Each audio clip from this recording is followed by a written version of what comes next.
If I hadn't have seen it, I wouldn't have believed it.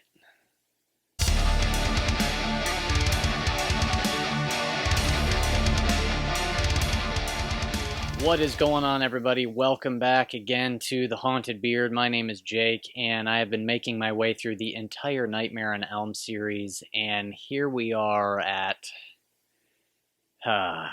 Freddy's Dead, the final nightmare. And, oh man. Okay, well, yeah, let's get into this thing, because holy smokes. But this is a first-time watch for me, never seen it before. I was aware of this movie's reputation, but man, I was not prepared for this. So Freddy's Dead, the Final Nightmare came out in 1991, and it sees Freddy Krueger return once again to prowl the nightmares of Springwood's last surviving teenager, and a woman whose personal connection to Krueger may mean his doom. Look, I'm going to just come right out and say it. This thing is an absolute nightmare, okay? No pun intended. I mean, this thing is atrocious in all sorts of different types of ways.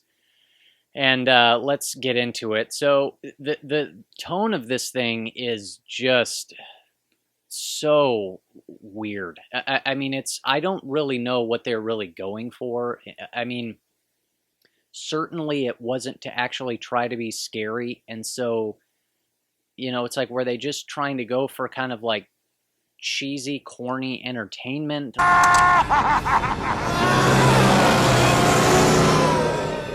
No screaming while the bus is in motion! I don't really even know what they're trying to do here, because this is Freddy unlike we have ever seen him before. And I mentioned in my couple reviews with part 4 and part 5 about how they were kind of adding, you know, some of the comedic elements with Freddy's one-liners and stuff like that. But this is just, this takes that up like 10 notches. I mean, it's out of control.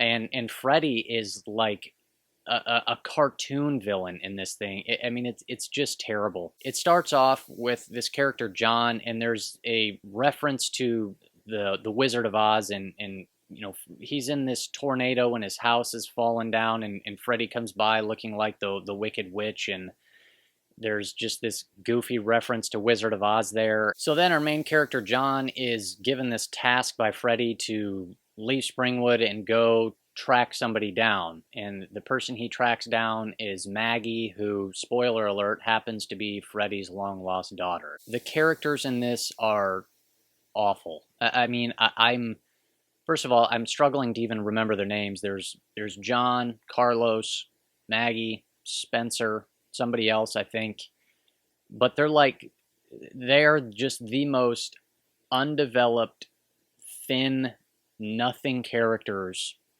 Like, there's nothing, I can't even tell you a single thing about any of them other than they're just simply human beings that exist in this movie. That's it. The acting is...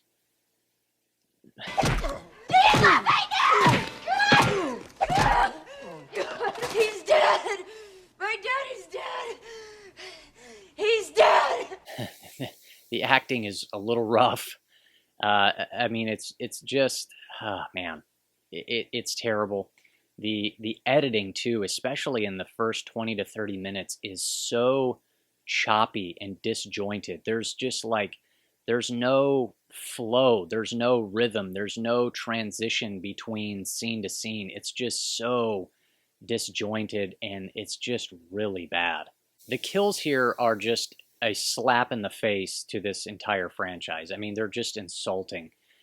There's no scare factor. There's no atmosphere. There's no suspense. There's no tension. Like, I don't even know what they were going for. There's just nothing to them. You get, I guess I'll give the film a tiny bit of credit. The first kill is the kill of Carlos, who is the guy who's deaf.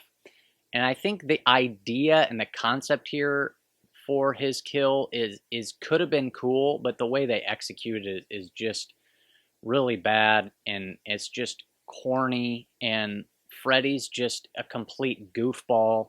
And then you get Spencer's kill, and I am kind of at a loss for words to describe the sequence. It has to be seen to be believed. It is indescribably, jaw-droppingly terrible.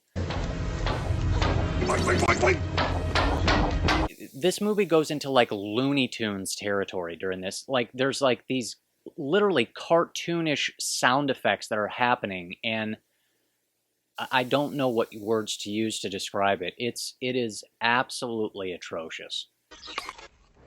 Super Spencer! Yeah! Great graphics. A little bit later on in the movie, we're kind of approaching towards the end now. Maggie has a dream sequence where it's kind of the big shocker that she finds out that she is Freddy's long-lost daughter. And it's just like the most lazy...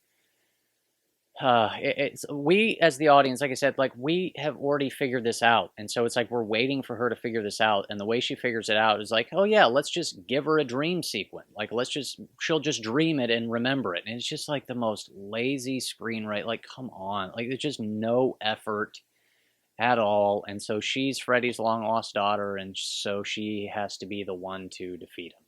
So then the movie does basically the exact same thing that happens in the original film, where the characters discover that if you hold on to something in the dream world, when you wake up, you can take it out of the dream world into reality. And so Maggie goes into the dream world, and somehow she goes directly into Freddy's mind, which I don't know how, but she's in Freddy's mind. And then we get these like flashback memory scenes of Freddy's memories of his childhood, and the movie like paints him as a victim, which is just how anybody thought that was a good idea is just beyond me, because they show him as a kid in school and everybody's bullying him. It is such a weird scene, because like he literally takes a little mouse out of a cage and just like smashes it with a hammer. And then all these kids surround him, and like nobody's like, oh my god, there's a crushed mouse on the table. They just start telling him that he's, you know, the child of a thousand fathers, or what. I can't even remember what it is. But, and then so like, you know, they're bullying him and making him feel terrible. And then you get a scene where he's this victim from his father of domestic violence and abuse. And then so it's like, what are we doing here? Like, this is Freddy Krueger. Like, you want us to feel bad for the guy? They're in this whole sequence when she goes into Freddy's mind, they give her a pair of 3D glasses in the movie, and then like they throw us a bunch of like 3D special effects at us, which are just atrocious. I mean, oh man, I know that this movie is, you know, 30 years old now, and you know, CGI and stuff like that has come a long ways, but it does not do this movie any favors. The CGI is bad throughout all of this. It's the most they've used CGI in any of these movies. It's atrocious and dated and looks terrible. And then during this part particularly, they do all these like 3D effects and stuff, and it's just, it's bad. And so Maggie ends up fighting Freddy to try and defeat him, and this whole sequence here is just really awkward and clunky, and just, it's just bad. And then one of the side characters, who's kind of locked out of the room, throws her like a pipe bomb through the cage, and which that's convenient, I guess. She just happens to have a lit pipe bomb, and she throws it to her, and then Maggie sticks it in Freddy's chest, and then he explodes, and you get just another just atrocious 3D as Freddy's head like zooms at the screen, and it's just, oh man, it's awful. And then the credits roll, and the best part of this movie is the credit sequence, because we actually get some highlights that accompany it from the previous 5 movies, which are infinitely better than this. And so that's the best sequence of the movie, is just watching clips during the credits of all the other films. So, oh man, yeah, it's awful. It's legitimately one of the worst movies I've seen in quite some time. Yeah, it's bad. I mean, for a grade on this thing, I mean, it's honestly, it's probably like a 1 out of 10. It's just, like I said, it has to be seen to be believed. This thing is, um, yeah, it's absolutely horrendous. So, those are my thoughts on Freddy's Dead: The Final Nightmare.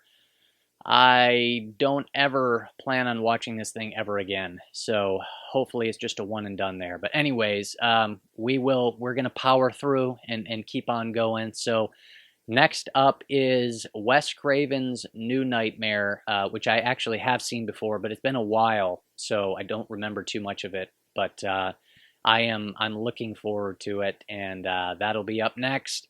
Wes Craven's New Nightmare. We will see you then on The Haunted Beard.